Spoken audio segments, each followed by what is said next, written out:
রাজবাড়ীতে নিয়মনীতি তোয়াক্কা না করে যত্রতত্র গড়ে উঠেছে বেসরকারি হাসপাতাল, ক্লিনিক ও ডায়াগনস্টিক সেন্টার। সংখ্যা ১২৭টির মতো। অভিযোগ উঠেছে অধিকাংশ এসব হাসপাতাল ক্লিনিকের নেই লাইসেন্স ও বিশেষজ্ঞ চিকিৎসক। এতে ঘটছে মৃত্যুসহ নানা দুর্ঘটনা। রাজবাড়ী থেকে এম দেলোয়ার হোসেনের তথ্যছবিতে ডেস্ক রিপোর্ট। রাজবাড়ীর বালিয়াকান্দিতে তালপট্টি এলাকায় গড়ে উঠেছে Padma clinic and diagnostic centre. গত ১২ ডিসেম্বর এই ক্লিনিকে এক গর্ভবতীর ডেলিভারির সময় মৃত্যু হয় নবজাতকের। স্বজনদের অভিযোগ, চিকিৎসকের অনুপস্থিতিতে ডেলিভারির দায়িত্ব নেন ক্লিনিকের মালিক ও ২ পরিচ্ছন্নতা কর্মী, আর এতেই মৃত্যু হয় নবজাতকের। এর আগে রাবেয়া প্রাইভেট হাসপাতালে ভর্তি হন সোনিয়া আক্তার নামে আরও এক গর্ভবতী। চিকিৎসকের অবহেলায় মৃত্যু হয় তার। পরে মোটা অঙ্কের টাকার বিনিময়ে মীমাংসা করা হয় বিষয়টি। একই অভিযোগ শহরের রতন ক্লিনিকের বিরুদ্ধেও। সরকারের সুদৃষ্টি দেওয়া উচিত। এখানে যে স্বাস্থ্য বিভাগের নির্দিষ্ট নিয়ম কানুন, এটা মেনে চলা। যে পরিবেশগুলো হাসপাতালগুলো গড়ে উঠছে, এই পরিবেশগুলো স্বাস্থ্যসম্মত নয় বলে আমার মনে হয়েছে।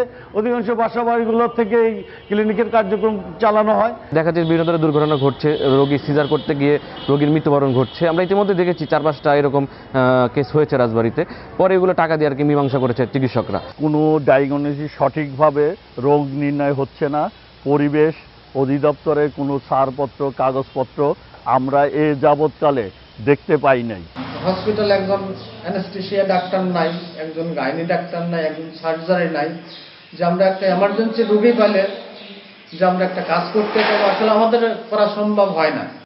অতীতের মতো এসব প্রতিষ্ঠানের বিরুদ্ধে গতানুগতিক ব্যবস্থা নেওয়ার আশ্বাস দিয়েছে স্বাস্থ্য বিভাগ।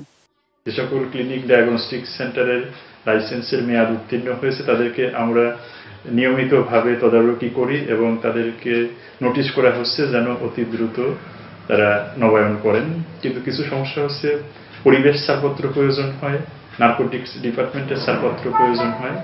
এইসব বিবিধ কারণে অনেকে এখনো আপডেট করতে পারেন নাই। দ্রুত এসব অবৈধ প্রতিষ্ঠান বন্ধে প্রশাসন কার্যকরী ব্যবস্থা গ্রহণ করবে এমন প্রত্যাশা স্থানীয়দের। Bangla vision news desk.